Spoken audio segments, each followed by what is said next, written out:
Welcome to You, Me, Empathy. Thank you for listening.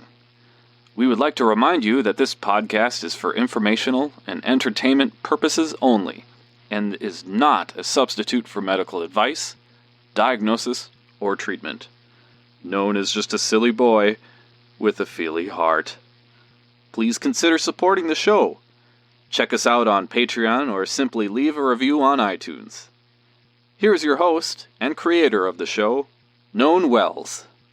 Hello, feely humans. Welcome to You, Me, Empathy. My name is Known Wells, and I am the creator and host of this podcast.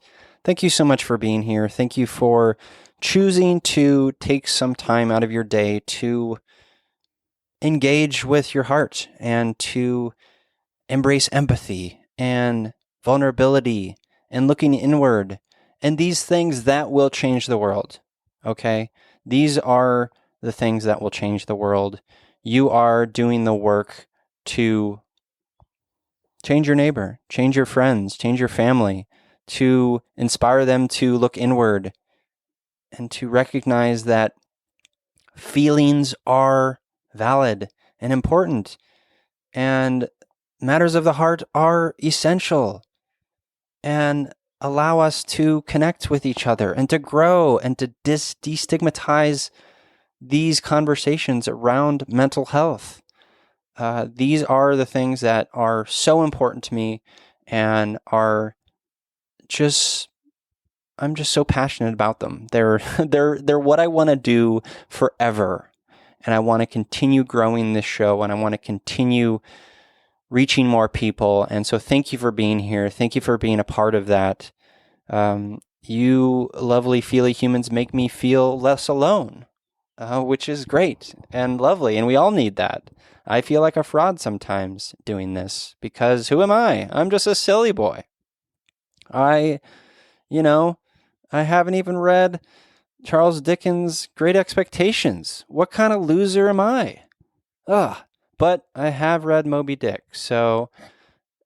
But in all seriousness, I do feel like a fraud sometimes. I do feel like, why should people listen to me? I don't have a doctorate. I'm not a therapist, but I am someone who cares deeply. I've had these life experiences, and I'm using them as a way to connect with others and to take my story, and maybe it will make someone like yourself feel a little less alone and maybe a little hopeful in their own mental health. And that's what matters to me. I want more and more people feeling a little bit more hopeful in their journeys. And so thank you for being a part of that journey with me. A couple of ways that you can help me out. I have a couple of asks, if you don't mind. The first is a new word. The first ask is that I have, my guests and I list an empathy hero at the end of each episode, as you know very well. Oh, dedicated listener.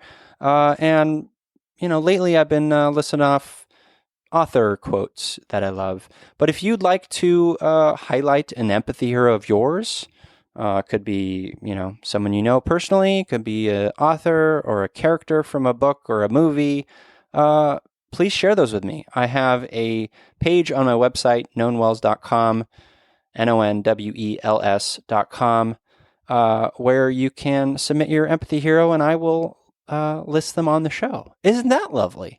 The second ask is, please, as I always say, and I'm sorry to blather on about this, but I'd love to see more iTunes reviews.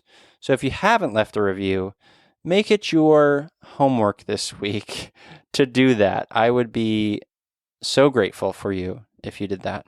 And I'll read those in the intro. So please go to iTunes and leave a review. Okay, I love you. Today, this is a new episode. And today I'm talking with my friend Tony, the therapist. Tony time. This is episode 69. Tony and I talk about the feeling of powerlessness. We also talk about how we as feely humans sometimes can minimize the severity of our abuse or trauma we're experiencing, which can be problematic, but it's very human. And also how we can restore hope again through therapy, recognizing our sense of value, and healing shame. It's a good episode. It's a follow-up episode to Bryn Woodley's episode in episode 68, where she talked about her experience with domestic violence. If you haven't listened to that, go do so. Bryn is a courageous hero and just a bright heart in this world. So go listen to Bryn's episode and support her. She's lovely. Okay, enough of me talking. Here's the episode 69, with Tony time on powerlessness, how we can minimize the severity of our abuse, and also how we can restore hope again. Enjoy.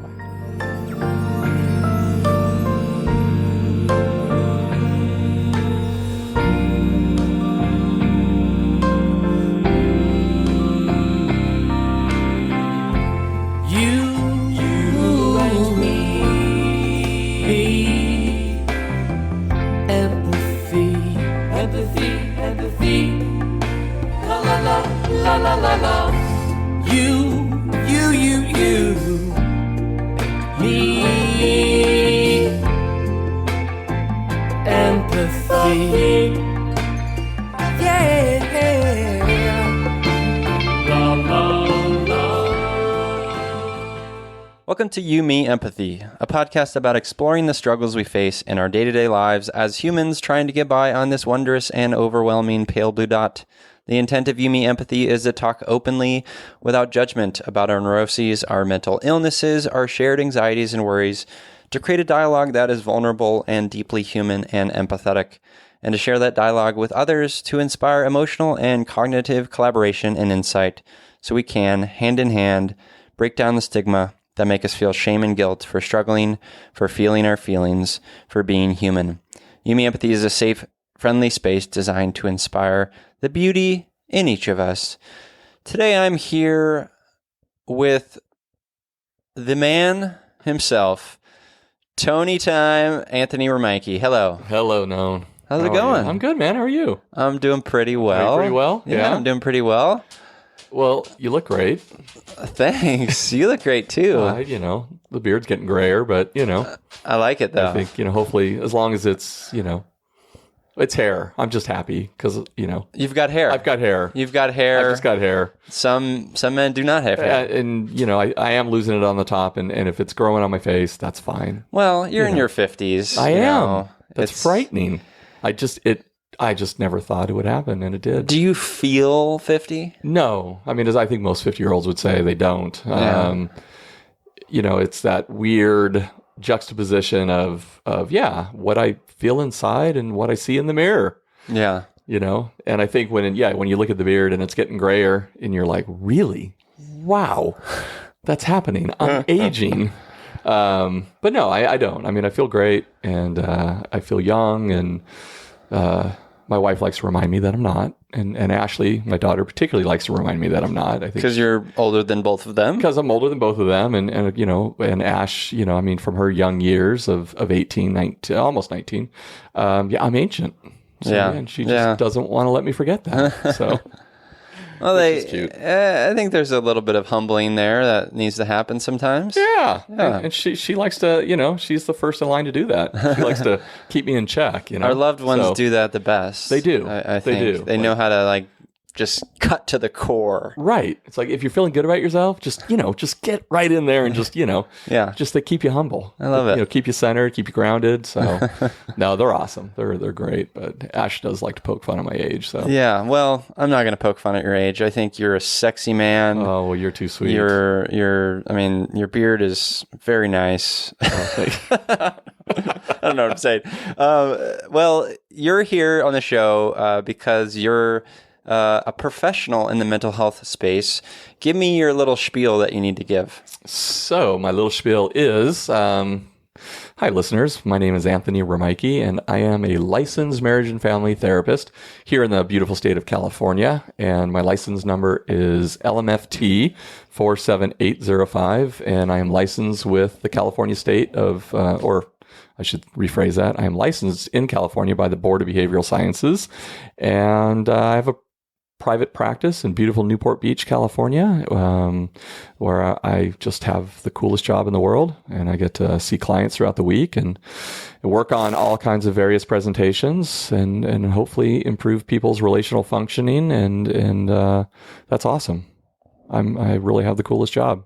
You do, and you're good at it, even though I have never been a patient. Well, of I yours. appreciate the guess, but it's not a guess. I think it's a deductive reasoning that's based in my experience with you as your friend, and knowing that you have tremendous insight into the mind and how humans operate and why we do what we do. So, well, thank you. It's certainly something that is a continual fascination for me, and it's I think the ability to bring that into work every week is just what makes the work so much fun. And hopefully that's what then, transpires into the work with clients. Yeah.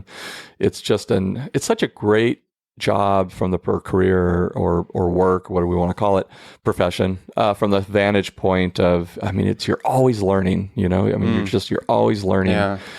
And there's the information out there, and we'll probably touch on some of it today as we talk about different issues. But we're just on the cusp of so much new learning, I think, in terms of the brain and how the brain works, why we do what it is that we do, from either a biological model, a neurological, biological, physiological model, versus what we've done in the past and continue to do with good reason, is to explore what are the environmental and the social constructs, and how do those obviously play a significant part in who we are and our relationships. And so it's endless. The learning is endless. I love to learn, and it's endless. So it's, working with clients is a constant growth process for them and for me. It's a constant, evolvement of the work, our relationship as client and as therapist. And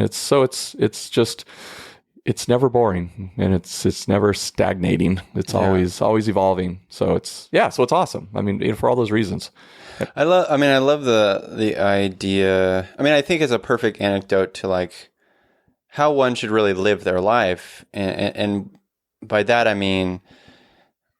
it is always a journey of discovery and learning and education. And the humbling part of it is like the reality is that each new experience we have, like, we're dealing with different things every time. Yeah. We're bringing in new things ourselves every time. We're, medicine is advancing, right. The people that we're understanding the brain more, we're understanding ourselves more, hopefully. Yeah, absolutely. So it is a sort of constant improvement, constant right. like feedback cycle that is a good sort of anecdote for life.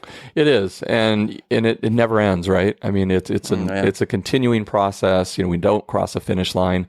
We're never fixed. We're never completely actualized. We're always evolving, and I like what you said, which was every new growth step that we take, that's just one step closer to the next. Yeah. And so we're always moving forward in that sense, or hopefully we're moving forward in that sense. But it's, there's not a finish line. It's a continual evolvement. And it's not a race at all. And it's definitely not a race. No, there's definitely not a race. And, hopefully we just build on the progress at the pace that we're needing to go, at the speed in which works for us, and being mindful about that, right? What's really truly in our best interest, what's really truly benefiting us from a relational point of view in terms of good growth, right? Good, healthy, balanced growth. Yeah. And again, as a marriage and family therapist, what we're trained to do and what we work on is people's relationships and learning how to really develop and grow or heal in a manner in which is consistent with it, improved relational functioning. And that's incredible. What a great thing to bring to your work, and to, it's awesome for me to be, or to, as a journeyer with people who go on that journey, and to watch them over the course of treatment continue to evolve and grow and journey into new areas of life and into greater fulfillment, and that's really amazing. It's almost like being a parent in the sense, that I can relate with Ashley and watching her grow up and taking all these new developmental steps and watching her reach milestones or reach a new level of thinking or a new level of functioning or greater social, oh gosh, what would be the word there? Just capacities, or experiences. So yeah, it's really amazing. That's awesome. Yeah. I forgot what I was going to say, so let's move on. You'll think of it. Yeah, I'll think of it. So I want to talk a little bit about domestic abuse. So for the listeners, I chatted with my friend Bryn about her experience being in a situation where she was abused by her husband. Very difficult to hear, and certainly, a perversion of what things should be, right? Right. And my heart goes out to Bryn, but I'm so proud of her for opening up on You Me Empathy. So go listen to that episode if you have not. How do we start with domestic abuse? I guess let me start with maybe my experience with it. Yeah. Right. So my experience with it is, of course, watching my father abuse the people in his life and my mother, and physically at times. He wasn't, he did get physical for sure. Sure. And he got physical with me a number of times. But there was a lot of emotional abuse and verbal abuse, and coming from someone who was, very narcissistic and very self-involved and felt he was better than everyone. When he felt like, this was my perception, of course. Right. What I noticed in him is when he felt maybe like he was losing some of that power, or he's losing his grounding as the top guy, right? Or he wasn't being taken seriously, or he wasn't getting his way, or what have you. Yeah, he would lash out emotionally, verbally, and to the people who he should be the kindest to, right? His loved ones, his family. Right. So that's my experience with it sort of firsthand in my father. I guess let's just start with do you as a therapist, do you interact with these types of behaviors, domestic abuse specifically, often? Is it more rare? What's going on there? Let's just start with that. Yeah. I mean, it's certainly not uncommon. And I think, I think you've touched on important points about domestic violence or domestic abuse.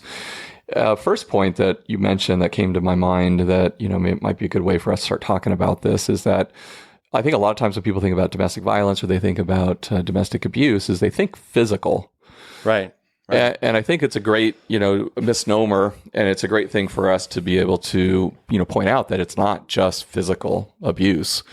And that's how I'm sorry to interrupt, but sure, you see movies, right? And you there's the father figure who's abusing the wife or whatever, or the son or the daughter, And it's always, the sort of key scene or the thing that they're focusing on narratively is the physical violence. Right. Absolutely. It's very rare where it's really exploring the sort of more the other stuff, stuff that you're referring to. Yeah, no, I mean, you're right. I mean, I think culturally, and maybe it's been so shown to us through different forms of entertainment, media, that we do think of the physical nature of abuse, right? No more wire hangers. Do you remember that? Yeah. What was that movie? That was about. I always remember that scene. Oh shoot, I'm completely blanking. Our listeners will remember. Classic. A famous actress. Film, yeah. The classic film, and I'm completely blanking right now. So. Our listeners will remember probably. Our nerd cred has. Yeah, I mean, we've just completely tanked. Hopefully, that'll come back to us as well. But I mean, but again, the idea of that physical abuse. But what's more prevalent, I would say, more often is emotional abuse. As you were pointing out, the verbal abuse, the emotional abuse, in which there can be chronic.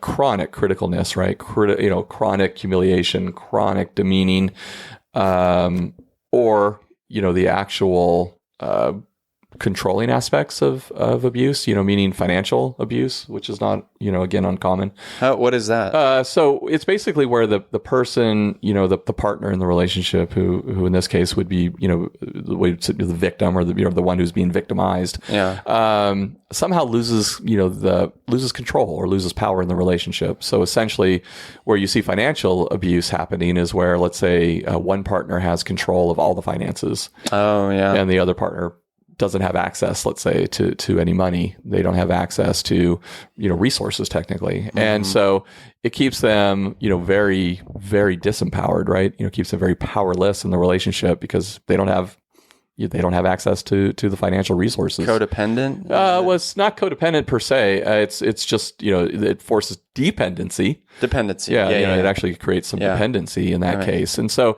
and again, it's a way of controlling, right? It's a way of, you were talking about control. Yeah. And it's definitely a way of controlling another human being and limiting their power, right? So, so taking away somebody's power in the way in which we think about domestic violence is probably a good way of thinking about it because, it's not unlike terrorism, right? I mean, if we really think about it on a global scale in terms of, what we understand about terrorism, which is, terrorism is to create terror. Right. And it's to create terror in somebody in which to create submission, fear, and basically powerlessness. And so, there's many, many, many ways that can happen. Again, it can be through finances, the controlling of finances. It can be through, like we were mentioning before, the emotional and the verbal abuse, and also certainly physical abuse as well.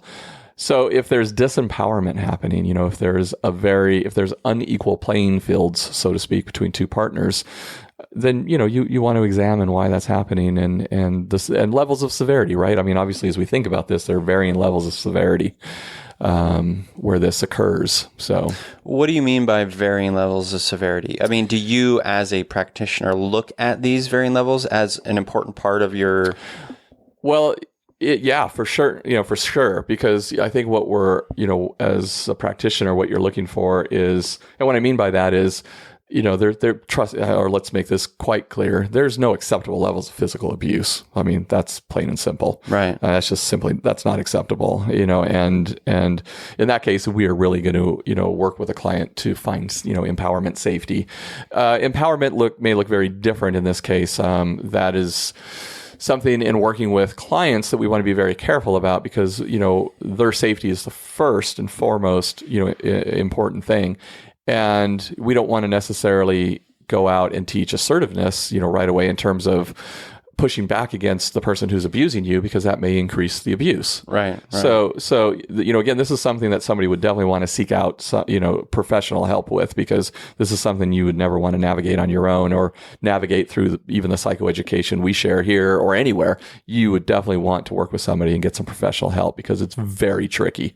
And again, your safety is of foremost concern. So, but what I meant by there's varying degrees, what I'm talking about there is there's a lot of times you'll see varying degrees of what we would say would be maybe emotional or verbal abuse. Mm-hmm. And, meaning, it might be, I'm trying to think of a good scenario in my head. I think a lot of times what I'll see people, if they come in and they present, I think sometimes there's a distortion or there's a minimization within themselves of recognizing actually the level of severity that they're experiencing versus what they believe they're experiencing. Okay. So I think that's really what I mean is that there tends to be more minimization. I can see and have seen minimization. So, I see. So like, I don't think it's that bad or, okay. Downplaying, kind of minimizing, I know it's happening, but, he or she really loves me. And, they just, occasionally they just lose their temper and, just say horrible things or do horrible things. So you will tend to see some minimization around those types of things. And sometimes in working with a professional, sometimes it helps to get a different perspective. And sometimes they leave recognizing, this is a lot more severe than I thought, or, the impact of this is far deeper than I was aware of. It's having a strong impact on my sense of self, on my self-value, on my self-esteem, or on my ability to live a satisfying life, right? I'm living such a constricted life. I'm walking on eggshells.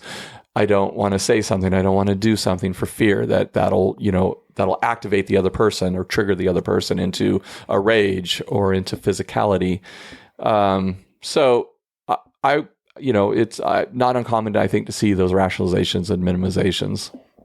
It's like one of the things that strikes me as so profound about any sort of domestic violence is the fact that, we as humans, we need safety, as you said. You keep using the word safety. Safety, yeah. And we need to feel like we need to empower ourselves and that individual empowerment. Right. And when those two things are taken away, right. I mean, my goodness. Exactly.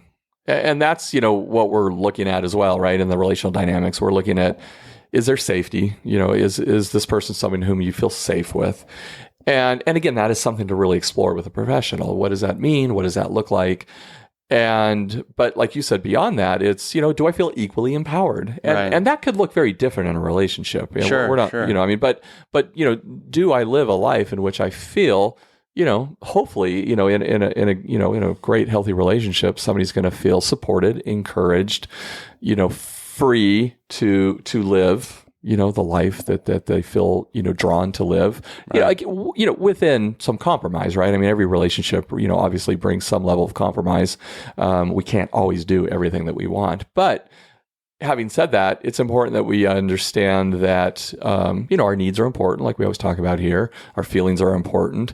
And if we have a spouse or a partner who can be supportive, right, can be encouraging. And again, that doesn't mean you're always going to get to do what you want, but it's the sense that you can be heard, you can hopefully be validated. And hopefully, I certainly like to work with couples, getting them to hear one another, right? Validate their partner's experience, normalize, maybe what some needs are, but can they necessarily come to fruition? Might that be, one partner may have the desire to go out and spend, 6 months on a sailboat, and take a break from life. And they may feel strongly drawn. Now, can that actually happen? I mean, that's something the couple has to navigate. But if it's something you would desire to do and it's just not validated, heard, there's some, significant restrictions, or I mean, just, some form of what I'm trying to say is there needs to be a listening. There needs to be like a genuine conversation happening, right? Even if it's like deep down, both of you know that like maybe the 6-month sort of abroad trip by themselves is probably unrealistic, right? But it's still important to take it seriously, right? In a way, exactly. I mean, it's nice to be heard, right? Yeah. I mean, it's sometimes, and sometimes it's all we need. Sometimes that fantasy we may have, if our partner hears it, it's just might be enough right now, and it might just feel so good just to know that your partner hears that, and they can certainly empathize with your your wishes and your desires. But ultimately, you may come to the understanding that no, it can't happen, or at least can't happen now. Now, as I'm thinking about this and I'm thinking about the way we're presenting, I want to make something very clear. I mean, because we kind of moved into starting to talk about healthy relationships, so I don't want to give anybody the impression out there that if they're working with a partner, or, and they're navigating these types of things, and the partner's just not very supportive, that in any way at all we're talking about abusive relationships or anything. No, we've kind of, through our journey here, we've started just talking about, fully optimized, healthy relationships. Again, abusive relationships, whether verbal, financial, controlling, emotional, or physical, are far outside that window. Right. So right, yeah. I wanted to make sure. Don't make worry. sure we make that distinction. Yeah, no, that's a good distinction. What have you had situations with patients where you're talking to the abuser themselves? Or is it mostly the abused? I mean, I think in most clinical settings, percentages, or, it would be really difficult for me to even try to guess at that. But I would say in most clinical settings, there's the opportunity to meet with both, through different forms of presentations. So I think in the clinical setting, I think I'm not going to say, because I couldn't, that you're as apt to see a potential, person who might be, abusing, as well as the person who might be victim. I mean, I'm not even sure what the statistics of those things would be in terms of who would actually come to treatment. But I think there's a possibility to certainly have both. I mean, absolutely. And because you said you've had conversations or you've worked with patients who are in abusive relationships. Can you give me some examples of like things that you've worked with them on in terms of just how to find themselves again? What kind of tools are you giving them to find hope? Well, hope. I mean, what a great word.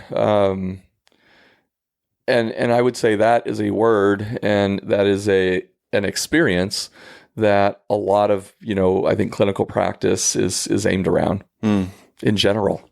Mm-hmm. And this is no different. Because I think whether we struggle with depression or whether we struggle with anxiety or whether we struggle with, a domestic violence situation, abusive relationships, unhealthy relationships, I think hope is the thing I think most people are striving to have. And again, I think that's something that becomes a real important aspect of progress, and treatment. And I think helping restore for somebody, I think, not to speak for other practitioners, of course, but, I think the goal of most of our work in clinical settings is to help people restore that sense of hope. And, and so I think the process of that, as it relates to, so many presentations that I think about is really helping the person recognize their sense of value. And I think that is such a core component of so many presenting disorders and relational issues. I've gone back and started reading John Bradshaw. Do you remember John Bradshaw? Mm-mm. So John Bradshaw was really popular. He released some books. I think it was probably in the late 80s, mid 80s to late 80s. And he used to do... kind of infomercials. Okay. The 30-minute infomercials. You buy 30 minutes of time on a public broadcasting. Not unlike what Daniel Amen does today. Like you'll still find some Daniel Amen. I don't know who that is either. Daniel Amen, awesome psychiatrist, Daniel Amen. Okay. Who actually has offices here in Newport Beach, California. Oh, wow. And he does SPECT scans, and he looks at the brain, and he determines, levels of functioning through the SPECT scans where somebody may be having problems. And he actually works a lot from a naturopath or a supplement-based, really trying to work with people on a health-oriented way to kind of optimize your brain. So Daniel Amen's still out there doing these, but John Bradshaw used to do these quite a bit, and he wrote some great books. Really talking about shame. Shame was a really big topic that he had talked about in his writings. And one of the greatest books is a book by him that's called, if I could remember this, Healing the Shame That Binds Us, I believe is the name of the book. And then the other one was, I believe it's called On the Family. And these were really, really great books. And they talked again about this idea of shame. And for me, that is such an interesting topic in terms of the way that plays out in people's lives, because an unhealthy sense of shame is really, really, really something I think that really impacts our sense of self and value. And I think if we take that, feature, of self, and then how that ultimately plays out, whether it's in, areas of depression, areas of anxiety, areas of addiction, areas of poor relationships, and maybe even domestic violence situations, I think that is something really, really foundational to explore and to examine and to look at. Because again, I think, depending on what our sense of self is with regards to, an internal sense of value, self-esteem, I think it's going to say a lot about what we'll tolerate, and I think if we have a healthy, if we're growing a healthy sense of self, I think we're going to really start to evaluate the unhealthiness around us, and again, whether that's in a behavior, whether that's in a relationship. I think, it takes many spirituality. I mean, I think it takes many different forms, but it's such a core component of self, and who we are as people. So I love studying shame, and exploring that. And I love understanding people's sense of shame and their sense of value or lack of value. And for psychotherapy, for me, I think one of the key components of psychotherapy is a co-created relationship in which, the patient or client gets to experience a relationship, maybe unlike many that, he or she has ever had, that really promotes, even brain-based promotion of change that really increases a person and a healthy sense of self, and really increases a social construct or in a social environment that allows for that type of change. And, that again can lead to a place of questioning of why is that person in my life? Do I want to continue to have that relationship? Is this a healthy person? Is this a toxic person? And really making those distinctions. Have you read any Brene Brown? Yeah. The Gift of Imperfection is, and her work is phenomenal. Yeah, I'm reading Daring Greatly right now. Yeah. And she talks about shame resilience. Yeah. The thing about shame sometimes for me is I don't know where it's coming from.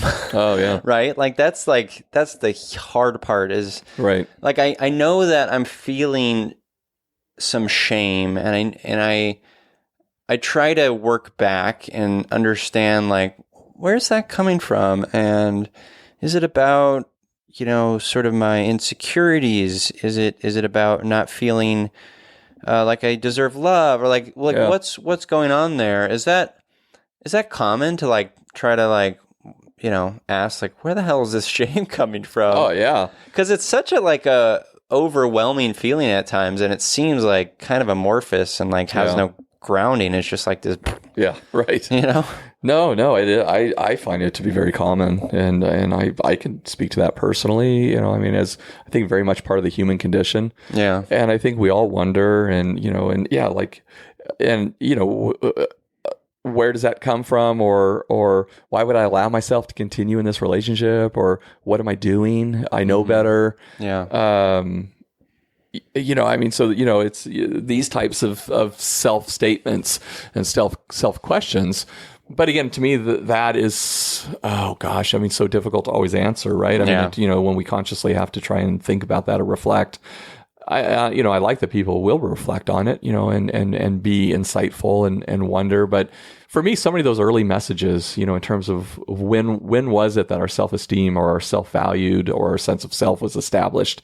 And for me, that's fundamental to those first few years of life. It's really fundamental to, what were some of our earliest, social, environmental, relational experiences, and what sense did our brain make of those early, what at the time would have been sensory-based experiences. Right. But we're going through an explosion of brain growth during that time in which, the brain is developing how it's going to think in a lot of ways, and how is it going to make sense of the sensory experiences it's been having.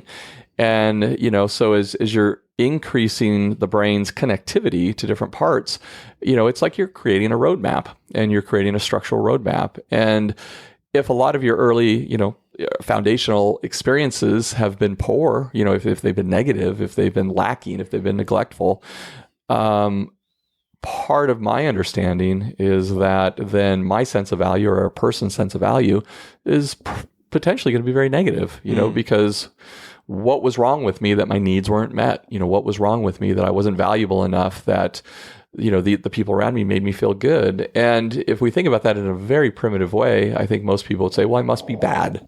Right. I must not be good. Because, I think to go back that early in life, we're very black and white. The level of abstraction is almost, none, obviously. We're very black and white.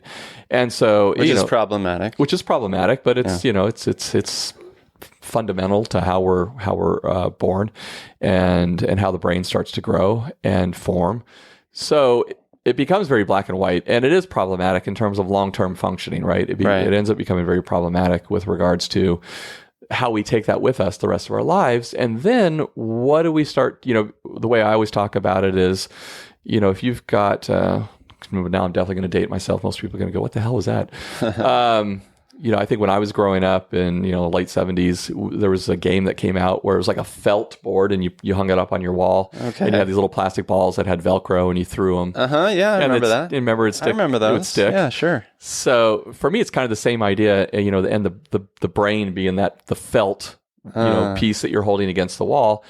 And it's only going to stick to certain things that the environment's throwing at it, or that the social relationships. Environment balls, exactly. With Velcro, the environment's balls are just right up in our brain, right there, being thrown at you, thrust against you. So what's going to stick are the things that you have a template that is going to allow that to stick to. Right. And that has a lot to do also with just familiarity of experience, right? So what is it that I'm most familiar with because of what I've experienced, and again, what my brain has developed around.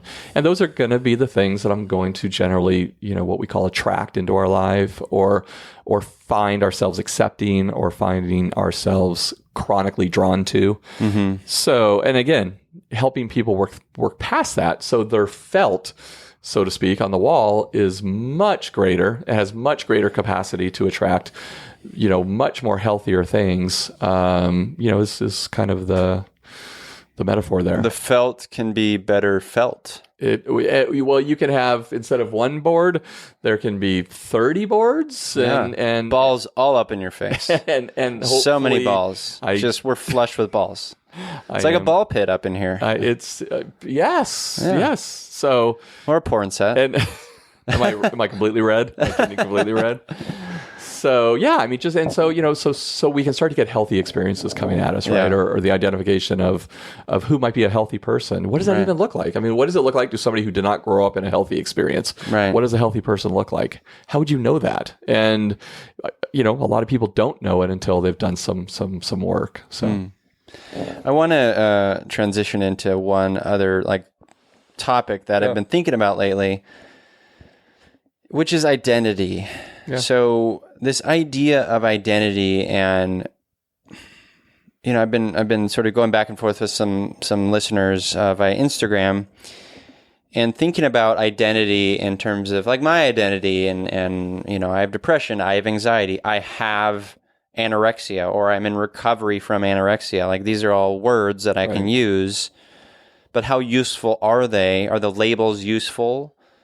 But I also wonder if I also value these experiences that I had, because my depression and my anxiety and my anorexia have allowed me to see other parts of myself and others in ways that I couldn't have if not for those things. So I cherish them in a way, and it's not all of me, but it's part of me, right? Yeah.